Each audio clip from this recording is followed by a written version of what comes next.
This conversation starts calm, and then everything shifts. Let's break it down on Choir Media. Raquel, go ahead.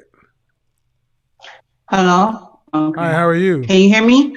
Yes. Hi. I'm sorry, I'm at work. That's why my mask was up. Okay. How old are you? 31. What do you got for me?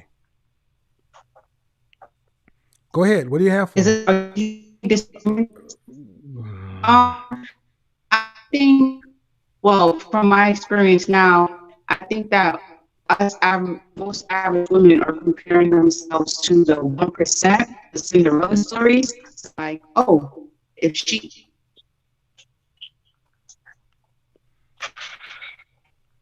Mm-hmm, mm-hmm, mm-hmm, mm-hmm.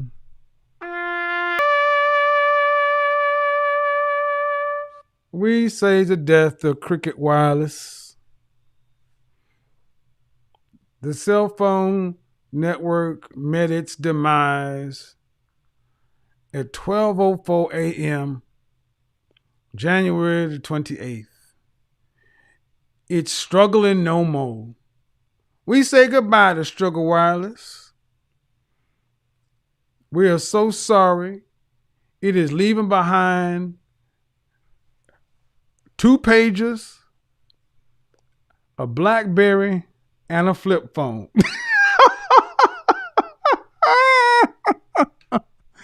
Oh, if I don't get y'all some damn service to work, Farida, she over here taking a nap. Unmute yourself. Hi. Okay, go once. Unmute yourself. Going twice. Going last time. We say goodbye to Struggle Wireless. And Farida just like, I'm just over here. I just took an Ambien. That's all I'm trying to do. I'm just trying to just sit in the chat room. And I thought I was going to be able to talk to somebody. Anybody want to represent Big Shirley?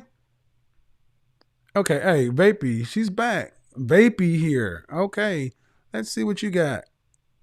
Sorry, your audio, you got no speaker on. So I'm going down the chat room, and if your speaker's not connected, I'm just going to remove you. Just going to remove you.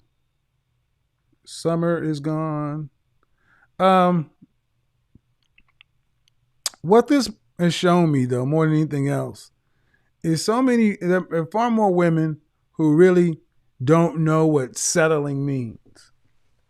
But as I'm starting to realize there's something far deeper than this. Yes, average women are comparing themselves to the 1% or the top 10% of women. That's always been done. So they used to dream about being those, but they had the knowledge that I'm not that. I mean, there are guys who dream about catching the game winning touchdown, throwing the game winning pass. Guys dream about doing fantastic things too, but then they get up and go to their regular jobs. They don't think that because they can play a character in a video game that they can live this life. You women talk about selling yourself short. Believe you should have this because you've seen it. And the real trouble I start to see is, like I said earlier, you have women who are above average hanging out with average women. Single women keep women single. I said this last week. If you're single and hot, get rid of your single and not friends. Your single and not friends are keeping you unmarried. Because those are the ones that kick up the dust and got all the drama going around. You women who can actually transition on into life have a fit functioning relationship will not be able to keep it or maintain it with your MC search looking friends. She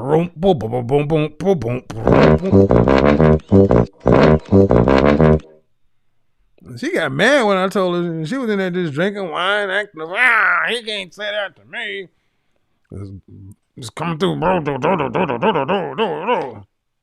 All right. Raise your hand if you got a disagreement. If not, this show has been interesting. Interesting.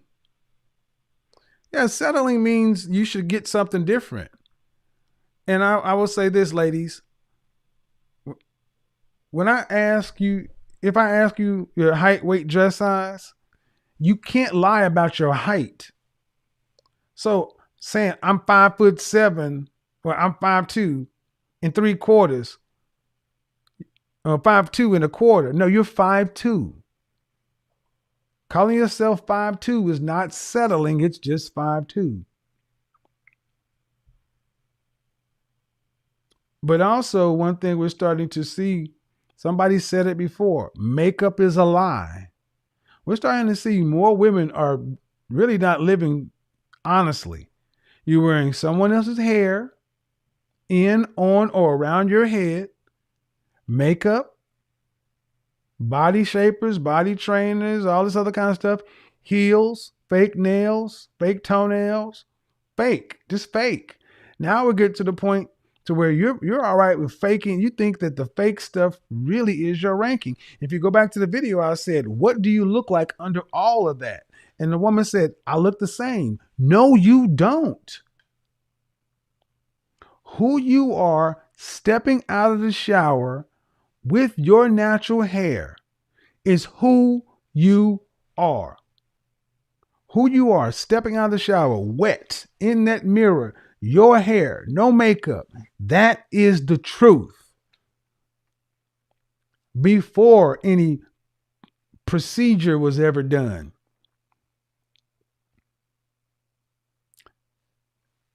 You can't sell that short. That is what it is. I'm not going to sell myself short. Many women are talking about the made up version of themselves, the Brazilian, the lace front version of themselves, the hair extensions, the appropriate hair appropriated styles, whoever. This is on both sides. The excessive makeup. There used to be women who would actually wear makeup like that when they were going to an event. We had glamour shots back in the day when people had that excessive makeup. Now you got women walking around looking like a damn glamour shot. Mink lashes, that's glamour shot shit. Lip injections, that's glamour shot shit. These long raptor fingernails with all these different colors looking like some Skittles with glitter, that's glamour shot shit. Or drag. You ladies are walking around looking like you're ready for Broadway or a Las Vegas show. With these comical proportions. Huge fake this and snatch that and going down to the DR to get a BBL and all this other stuff. Like, and you're doing it not for men. Knock that bull crap off. You're not doing it for men. You're doing it for competition against other women. Men have said they don't want this stuff in their wives. And now you're mad. And now you're mad because you feel like you're settling. No. Settle for a husband. Settle for a guy who's a plumber, electrician, a truck driver. Notice when I said if a guy worked at the post office, really? Well, then, bye, dog. Go ahead and unmute yourself. Hello? Hello. How are you? I'm good, yourself. First name. My name is Millie. Do you have a disagreement? No, that's why I was waiting. Oh, okay. Chime in. Okay, hold on just a second. Yeah, don't get mad at me. Guess who's mad? Shout out to O'Shea.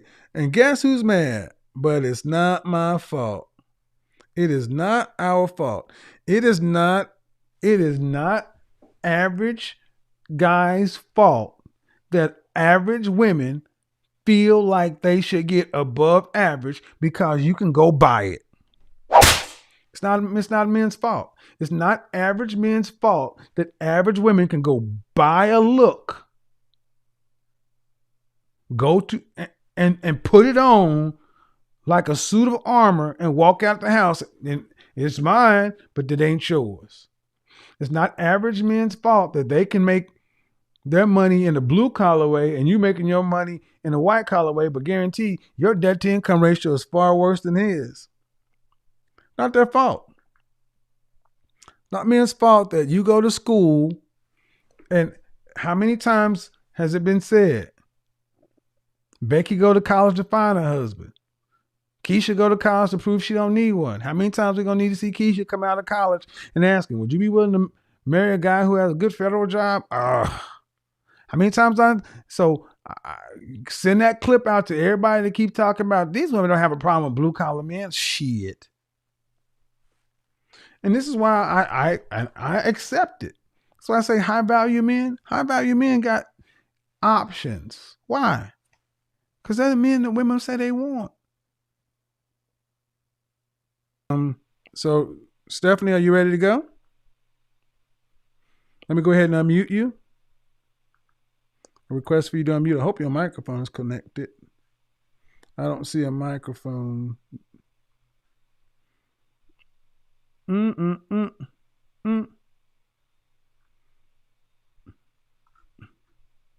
There it is. Unmute yourself.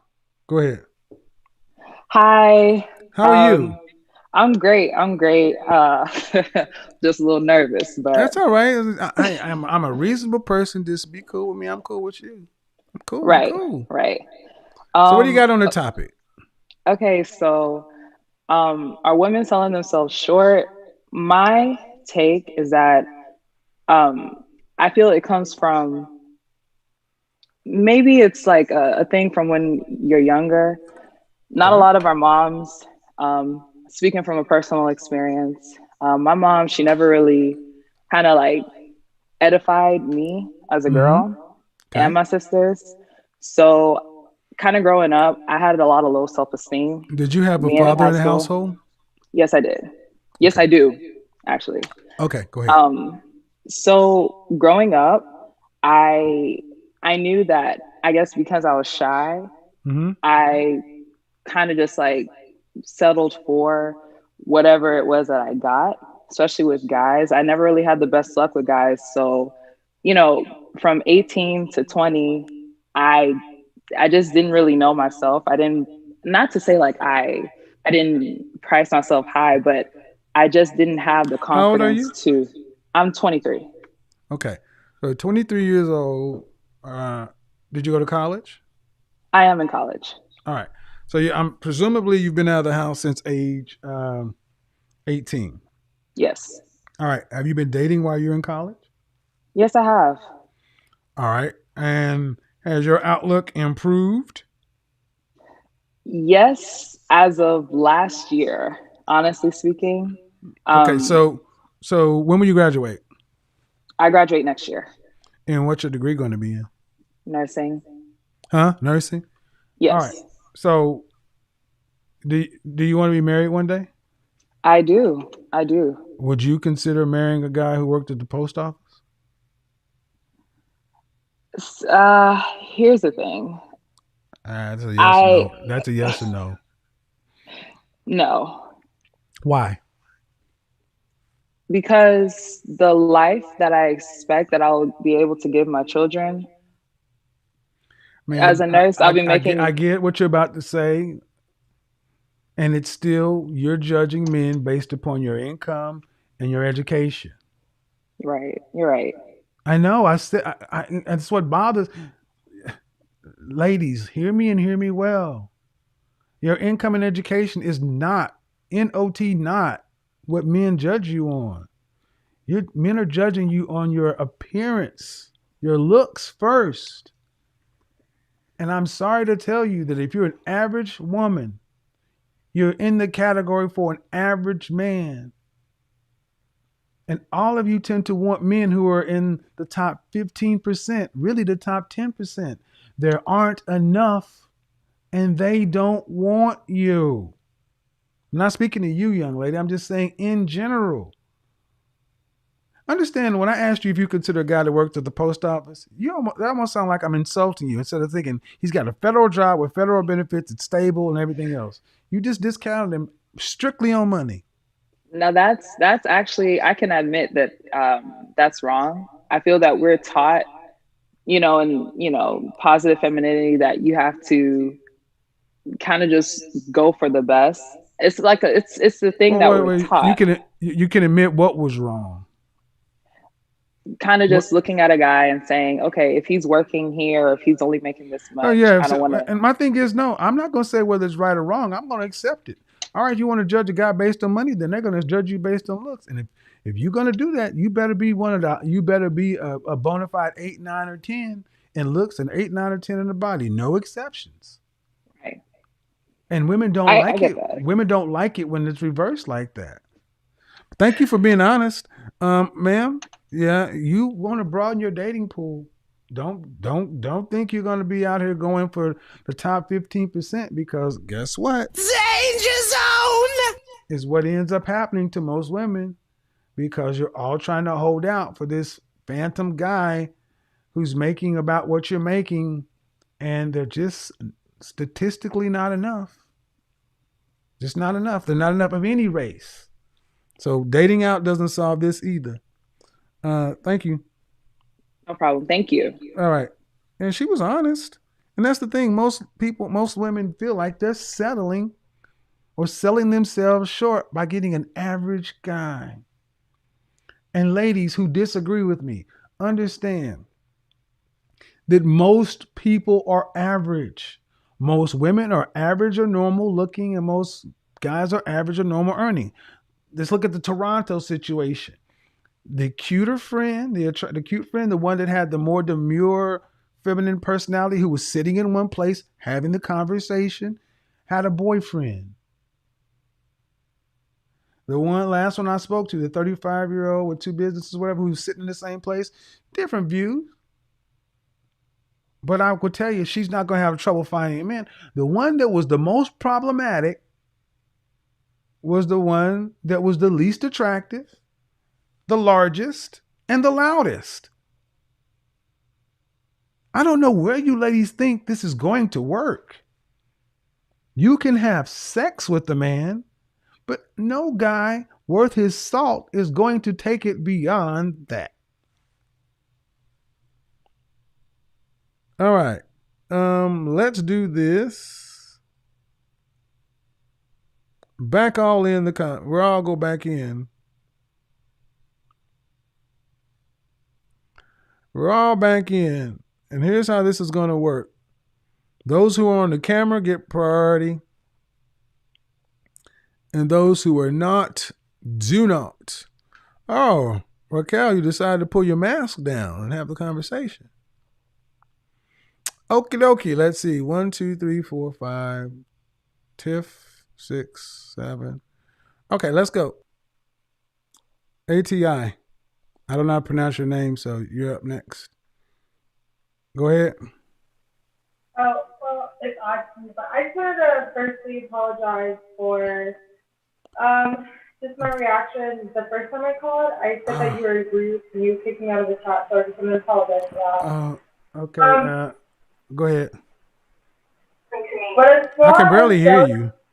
Are you on your microphone or are you on? Okay. All right. So, just a second. Ladies, kindly, in the chat room, get your audio together. And I think some of you guys may be a little mistaken.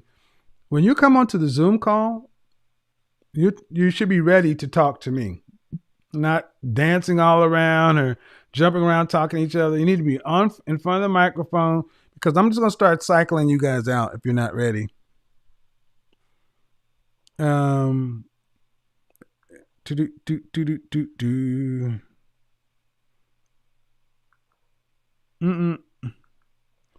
is this with your face covered up? All right, Rachel, your face is covered up. CC, unmute yourself.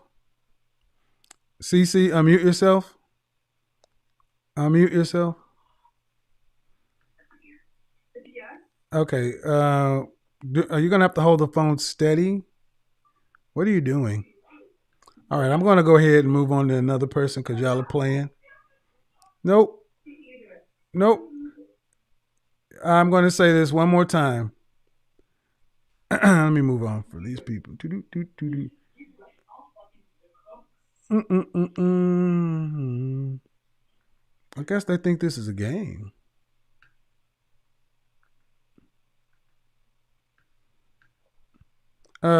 Rachel, you won't get in my show with your face covered up, so you might as well go away. You won't get my show with your face covered up like that. Melinda, go ahead. Hello. Hi, Kevin. How are you? You need to turn off YouTube in the background. Definitely. Oh, Jesus Christ. All right. Can you hear me?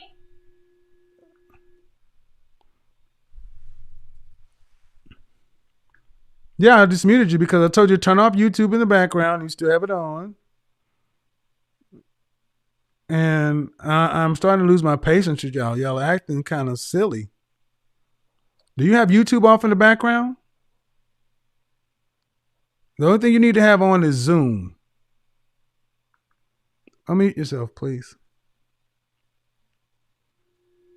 Nope, you still have some background noise going on. Yep. Have a good night.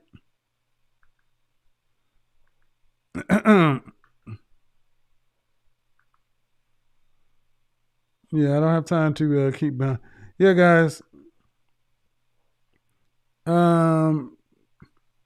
Who's this person?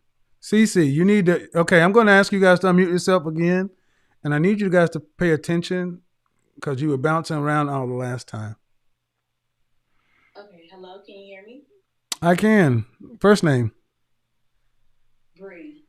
What do you have for me? In regards to the topic, I kind of just got on, so I guess if you want to come back to me, you can. No, you're already on. So the topic is: are you selling yourself short? Am I selling myself short? I gotta jump on it. All right. So okay, why'd you jump on the line? Why'd you jump in the Zoom if you hadn't if you haven't watched the show? No, I'm watching the show. Okay, but why? I mean, I'm trying to understand about why you decided to jump in the room if you weren't going to ask a question. I jumped in the room to be a part of the chat, but yeah, that's not. But yeah, be a part of the Zoom chat. That's correct. That's only for show participants. I can speak on the topic, but well, yeah, but see, okay. Let me make sure, ladies, only jump on the on the Zoom if you're planning on participating in the show, not going onto Zoom to talk to people in the chat room. That's not. No, we don't do that. Okay, like and I said, that's been a problem lately because I was looking at people just having their own conversations. So I'm gonna just shut the chat room off. The chat room is for you to communicate with me, not each other. Go ahead. Okay. So as far as the topic, am I selling myself short? Or in general, are women selling themselves short? I would have to say no. The reason why I would say no is because I don't think that women really know exactly. Okay. So as far as the topic, am I selling myself short? Or women selling themselves short? I would have to say no. The reason why I would say you'll know what just happened there. Mute all upon entry. All right. So here's what we're going to do.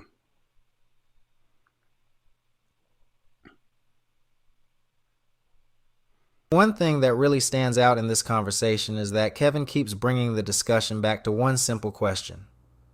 Who are you listening to? His argument isn't just about dating. It's about influence. The people you surround yourself with can shape your expectations, your standards, and even the decisions you make about your future. If the advice you're receiving consistently leads to disappointment, frustration, or the same negative outcomes, then it's worth asking whether that advice is actually helping. Another important point is the difference between support and accountability. A good friend should encourage you, but they should also be willing to challenge you when you're making choices that aren't serving your long-term goals.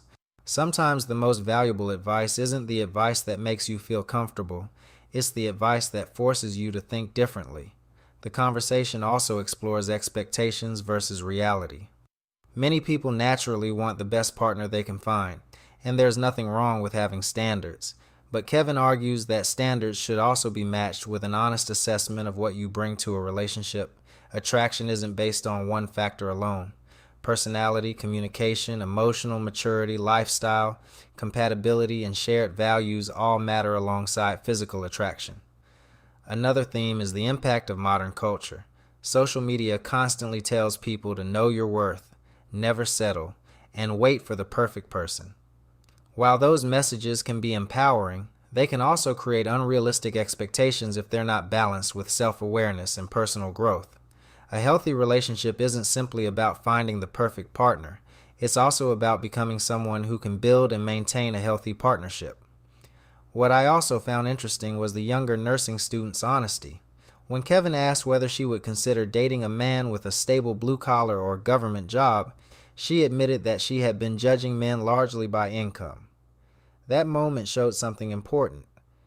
Meaningful conversations happen when people are willing to examine their own assumptions instead of becoming defensive. Ultimately, this discussion isn't just about men or women. It's about making better decisions by evaluating the quality of the advice you follow. If the people influencing you have the kind of relationships, marriages, or lifestyles you admire, their perspective may be worth considering. But if the advice consistently produces poor results, it may be time to seek different voices.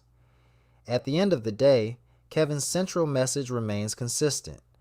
Your choices, your influences, and your mindset all shape your outcomes. Standards are important, but so are accountability, humility, emotional intelligence, and the willingness to grow. The best relationships are usually built not by people who believe they have nothing to improve, but by people who are committed to becoming better partners every day.